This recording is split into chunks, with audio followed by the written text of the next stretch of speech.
Hey, what's going on, guys? Brandon Lee with Virtualization How To. Hope you guys are doing fantastic, and we have a really awesome video to cover today.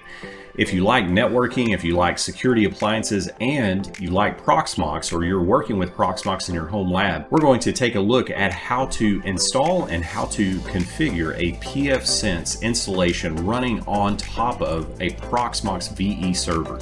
So let's dive right in.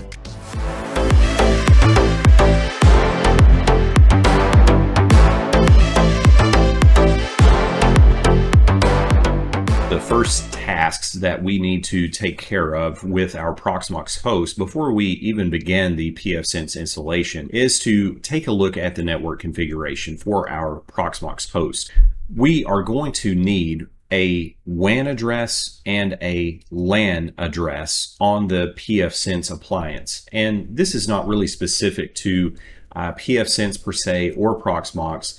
Any virtual router or firewall solution that you run on top of any hypervisor, in the most basic configuration, they will have a WAN side and a LAN side to the configuration. And that's pretty basic. That is what we are going to facilitate in our network configuration on our Proxmox host. As you can see, I have the default bridge that was created when I installed my Proxmox server, and I have a network range that is assigned to that default bridge. I am going to use that to attach my pfSense router/firewall for the WAN interface. For the LAN interface, I have created another network bridge in Proxmox that is attached to another network in my home lab environment that I am going to use to simulate a LAN network. And this will make a little more sense as we install the pfSense appliance. To actually get started with the installation of pfSense on top of Proxmox, we need to get the installation media to a location where Proxmox can utilize that to actually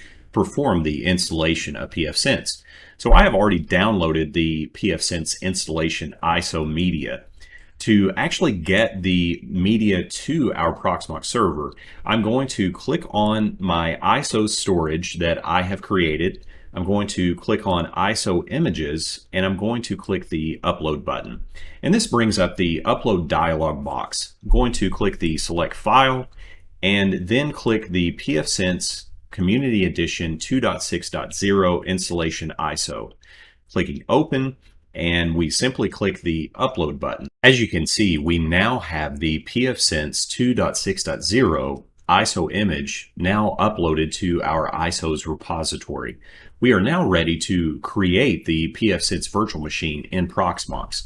To do that, I'm going to click on my Proxmox host. I'm going to click the Create VM option.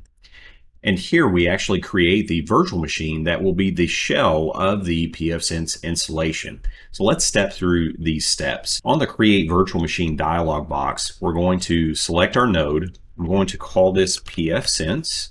On the operating system, I'm going to select the pfSense Community Edition ISO from the ISOs repository, leaving the kernel selected for Linux. I'm going to leave the SCSI controller selected to VirtIO SCSI. On the disk screen, we're just going to leave the defaults here. On the CPU screen, I am just simply going to leave the sockets and cores set to 1. Memory is set to 2 gigs. By default, I'm leaving that. On the network screen, I am selecting the checkbox No Network Device. And the reason for that is we're going to, once the virtual machine is created, we will go back and we will add the network adapters as we want in our configuration. And we get to the confirmation screen. So if you need to make any changes at this point, you can go back and do that. However, once you have the virtual machine configured, you can click the finish button. As you recall, when we created the pfSense virtual machine, we left off adding a network adapter. So we're going to go back and we're going to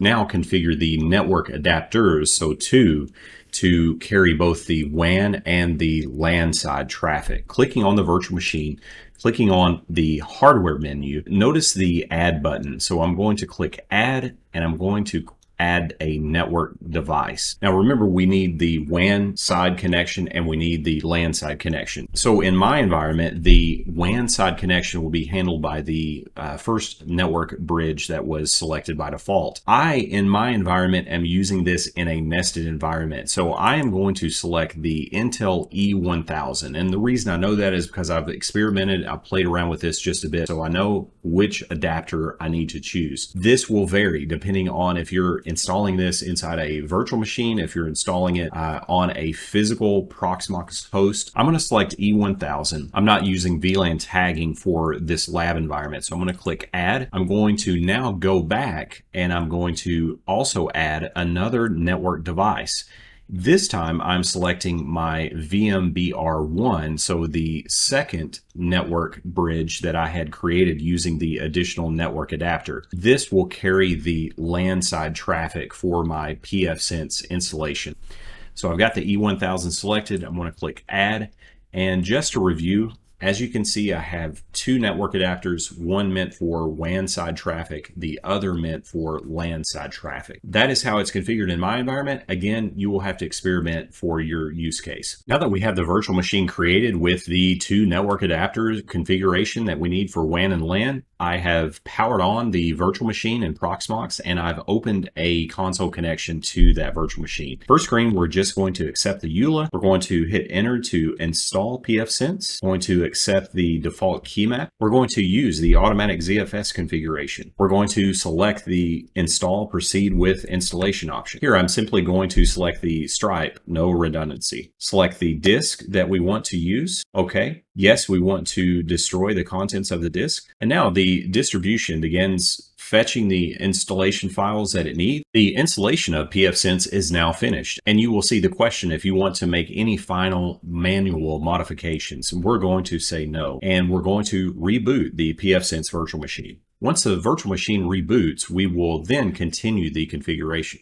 Once the pfSense virtual machine has rebooted, the appliance will boot into this text-based configuration. What this will allow you to do is verify that the IP addresses and the interfaces are configured and attached to the segments of the network that are expected.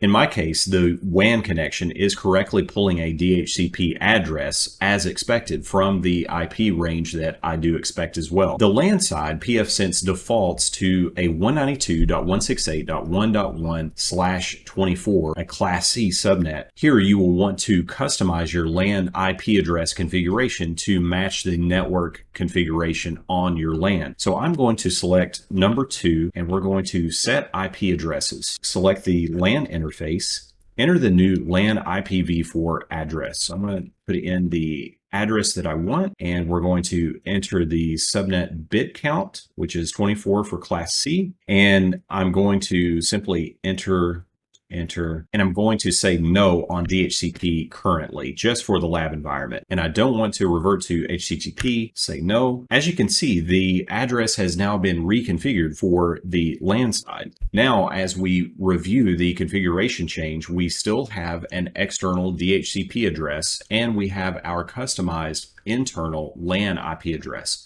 In most configurations with pfSense, you will take a DHCP assigned address from your internet service provider. They will hand out a lease of an IP address that you will want your WAN connection to be able to lease from your ISP. Once that happens, then NATing and other processes take place that allow the pfSense firewall to NAT traffic and protect your internal network that you now have configured for the LAN IP address and subnet that you want to configure. Now, from a computer that is on the LAN segment of the pfSense firewall, we can now browse out to the IP address configured in that text-based setup. As you can see, I am browsed out to 172.16.16.1, the IP address of the LAN interface of my pfSense firewall running inside of Proxmox. You're going to sign in with the default of admin and pfSense. Once logged in, you're going to accept the EULA. This will begin the web-based configuration wizard. So it's going to step us through the process to fully configure our pfSense firewall. First things first, we're going to simply next on the initial screen, next on the global support directive from Netgate. Next, we're going to configure a host name. I'm going to set that to all lowercase. I'm going to set the domain to cloud.local. I'm going to set a primary DNS server, and we're going to click next. We're going to leave the NTP configured as expected, and you can set your time zone if needed. And on the WAN interface, we now have another opportunity to configure the WAN side and the LAN side coming up as well.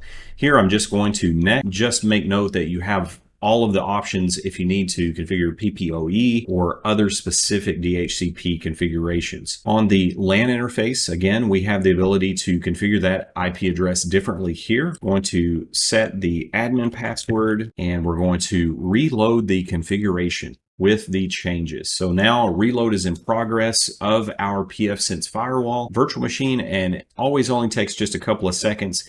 We get the directive that pfSense is now fully configured. After you click finish, you will be taken to the main dashboard of the pfSense virtual machine. Again, we're going to be prompted with a EULA of sorts. We're going to accept that. We're going to click close on the thank you from Netgate. And now we have access to our pfSense dashboard. And as you guys have seen, and most likely you've loaded pfSense before, we've got directives for system, interfaces, firewall, services, VPN, status. So all of these modules allow for specific configuration now that you have the virtual machine up and running. pfSense is a fantastic open source firewall, and Proxmox is a fantastic open source hypervisor. When you combine the two, it is an excellent combination of open source software that you can run inside the home lab, providing firewalling services, NATing services, ingress capabilities, and the overall protection that you get from a enterprise firewall such as pfSense. Proxmox makes this process to spin up a virtual machine extremely easy, as shown. One of the main considerations that you make is simply making sure the networking is correct on the Proxmox server so that you can attach that pfSense virtual machine to the appropriate networks for both WAN and LAN side traffic.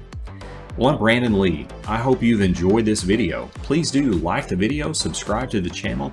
Let me know your thoughts on pfSense, on Proxmox. What configurations are you running inside of your home lab? Take care, guys. Stay safe, keep the coffee hot, and I will see you guys soon.